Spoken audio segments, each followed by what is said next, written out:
One of the things I didn't discuss in the previous video, which I probably should have done, is that there's a concept in Yiquan of the interconnection of health and martial arts training. Now, this isn't to say that these postures that we're going to do improve health and well-being. If they improve health and well-being, that's a matter for science to prove, not for people to assert without any evidence whatsoever.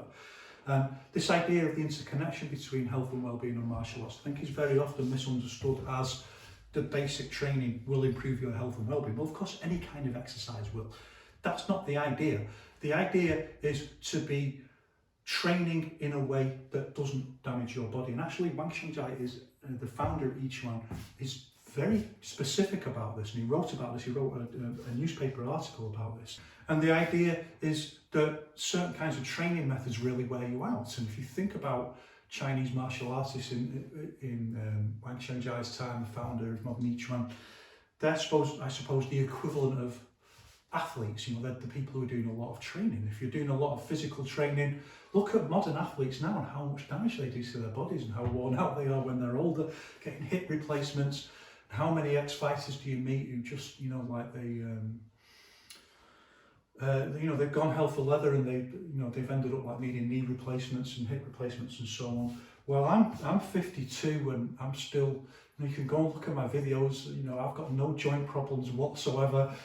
Fit as a fiddle. I can still kick really fast and really hard and punch and spar and train. I can still do forms and everything that I used to do.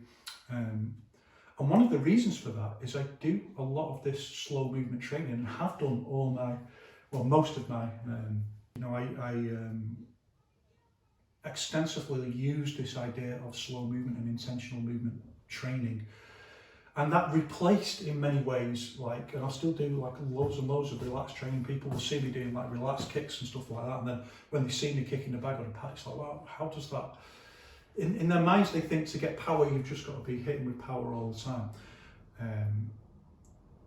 But by using this intentional movement training, you can do so much work in terms of boosting your talent, so much work in terms of boosting your level, that you can reduce the amount of impact training that you do and still get really good results. And that's the real meaning of the interconnection between health and well-being in Yiquan. Not that the movements themselves will improve your health and well-being. That's a matter for science to decide. Feet apart, shoulders slightly back, and then we're just going to lift the arms. And don't worry about my movement exactly. I've got lots of little things in my movement that are advanced movement. Just start simply, naturally follow the movement. Keep your arms in line with your body. Remember to breathe naturally. Up to just above the shoulders, then just like bird wings, just open and down.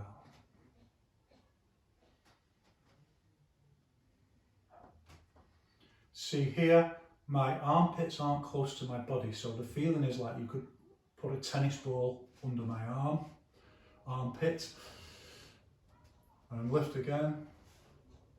The feeling in my wrist is like there could be a tennis ball there just about and I could hold it. Same as in my hands, so it's a little bit different to Tai Chi, where, particularly Chan Tai Chi, where the idea is like you could hold an egg in your hand. But this is a little bit wider, doesn't have to be, but it's a more natural movement.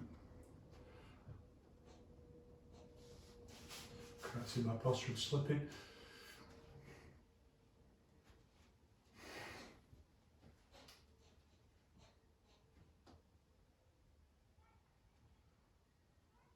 Now bringing more intentionality into the movement, more visualization.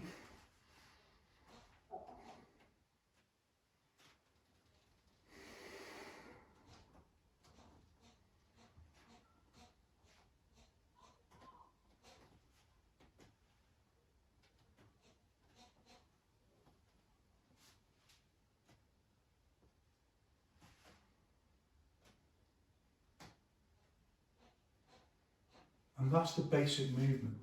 Now we want to change it and move it into our movement with basic. One forward, 1 foot forward, 1 forward back, basic stance. Doesn't really matter how wide the stance is, just natural. What feels natural and right. And again, arms by the side. We haven't got our body as such to guide us. And in fact, the angle that our arms go up is going to change because our torso is going to change with our intention. But as we move forward, quad is going in, hands lift, change, and back.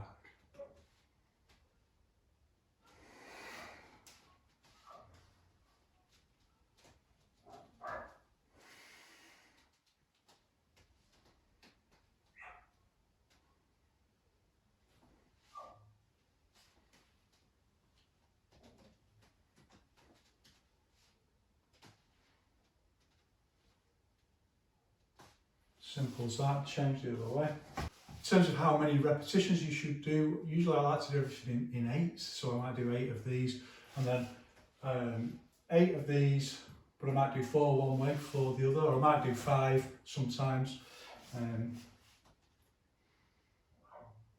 I think, and also it depends how slowly you do them, so if you're doing them really, really slow, 4 either way, and then change to, as long as you're doing different postures, variation of postures I think in many ways is more important than just repeating the same posture over and over. But the other way, so again, shifting forwards, and look, as I shift forwards, you can do it just completely naturally, basically just forwards and back. Just like a bird flapping their wings. But for more advanced movement, see the whole body structure engage. So from relaxation, you can see whole body structure engage just like that, like a dancer.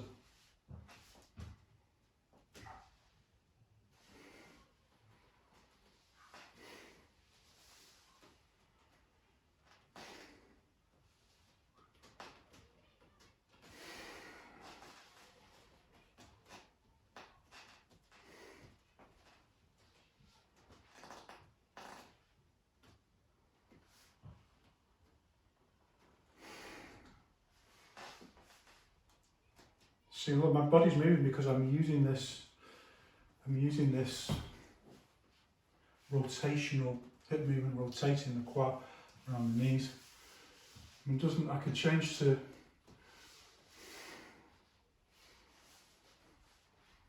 this is the movement you see, by the way, that the Mongolian wrestlers do, if you ever see them do that. There's some tough guys, but they do this dance like this. You can see the really good ones have really got this sway. It's that movement drawn into each one posture.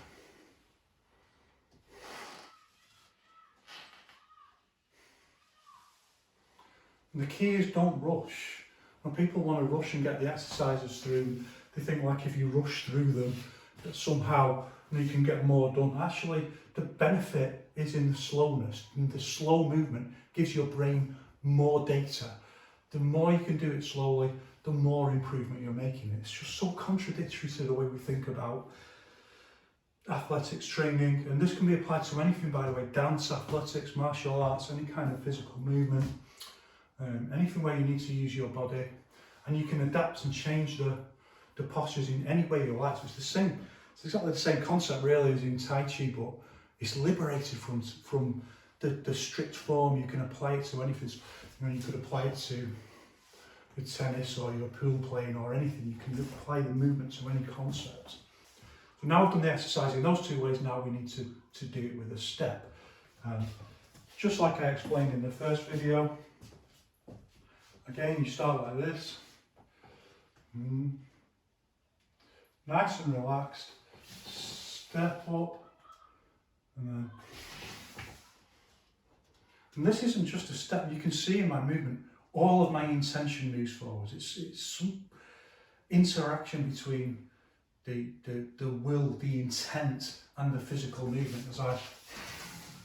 As I move forwards like this, you can see my whole will moves forwards with it. That's the idea you want to capture.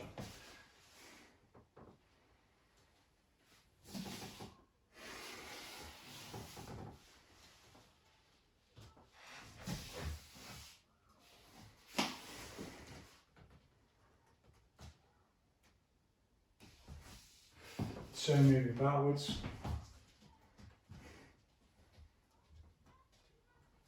at the leg strength that's required to do this.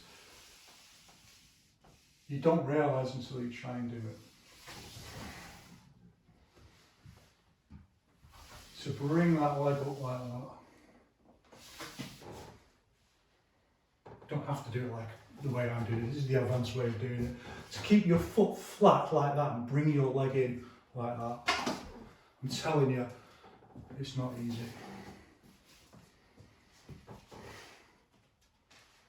Now, bringing more intention, visualization.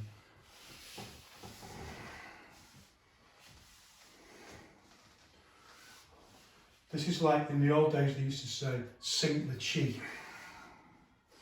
Everything comes down.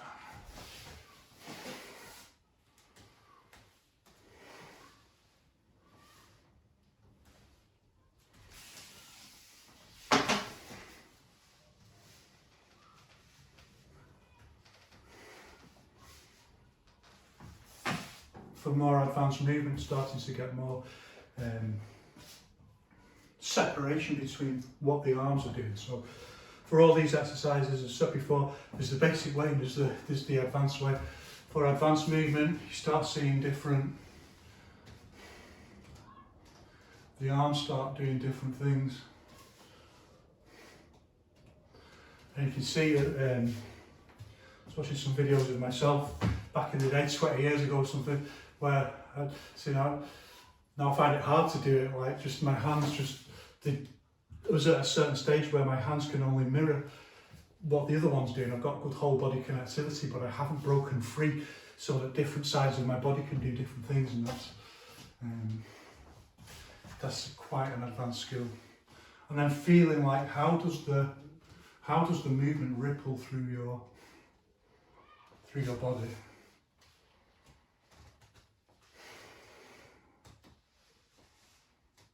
You can hear the intention in, like, you say breathe naturally. I'm not like breathing in on a particular movement, breathing out on a particular movement, but you can hear the intention in my breathing at certain points where I'm really, you know, my breath is integrated with my intent.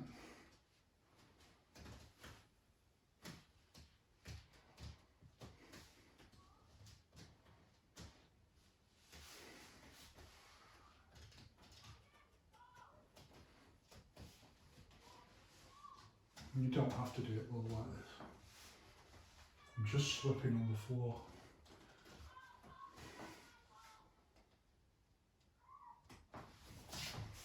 And if you're thinking, well, how does that relate to particularly Yiquan martial arts? How does it relate to martial arts? Well, there's all the things that we've discussed, but in a particular postural sense, there's some very particular kind of postures that they really are too dangerous really to do most of the time in sparring and stuff like that. You know, these kind of clothesline postures where you just hit in with your forearm into the neck or in and just release force and hit someone right in the face with the forearm like this. You know, it's where like it's exactly the same concept in traditional Nanchuan where you're swinging in with the forearms, but released. It's just natural movement. This kind of movement in particular is very much like the feeling is just at any moment and just release. And this is why you see for your proper Yiquan fans, where you see the old timers, and they do this kind of, you think that's a very long hook. And so no, it's a whack, forearm right in your throat, and the structure's got to be just right for that, or you'll go flying with it. Oh, that broken rib. And this feeling from this is very much, it feels to me like I want to do that. I want to extend it into what we call the lock point, that moment where you would hit. So for advanced practitioners, as you're moving forward, see, I'm just changing the energy to hit forward, but I can say up, bringing it up into the lock point. So you're moving, and then you just momentarily everything just, so all my energy is going up forwards, it's rooted, it's locked, and I'm imagining I'm just hitting something up that way, this way, and this is the how we start bringing it into martial application for, particularly for so we might call like natural Yiquan or primordial Yiquan, where it's just very simple movements. Just hit, and you know, you don't need any. It's a paradox, I think, that like you have to. People say, oh, you know, Yiquan isn't just kickboxing, something like that. You have to have those skills that you develop through sparring and kickboxing and so on to be able to have the timing and courage and the ability to get that. And it's just a kind of paradox that you have to go through that to achieve this natural. I'm not going to properly release force. I have to say that's not it. I'm not one of these people who pretends like if you do that, someone will go flying. And when I do it on a bag, then you can see I do it absolutely full contact, and I can move that bag, I'm telling you. Not with a broken rib though, like I've got at the moment. So that's our second exercise. So do it nice and, for beginners, just nice and relaxed, and then as you get more advanced, start putting more of your intention into the movement, and then as you get even more advanced, then you start putting in your lock points and thinking about how does this apply to, how would I bring it into the martial application.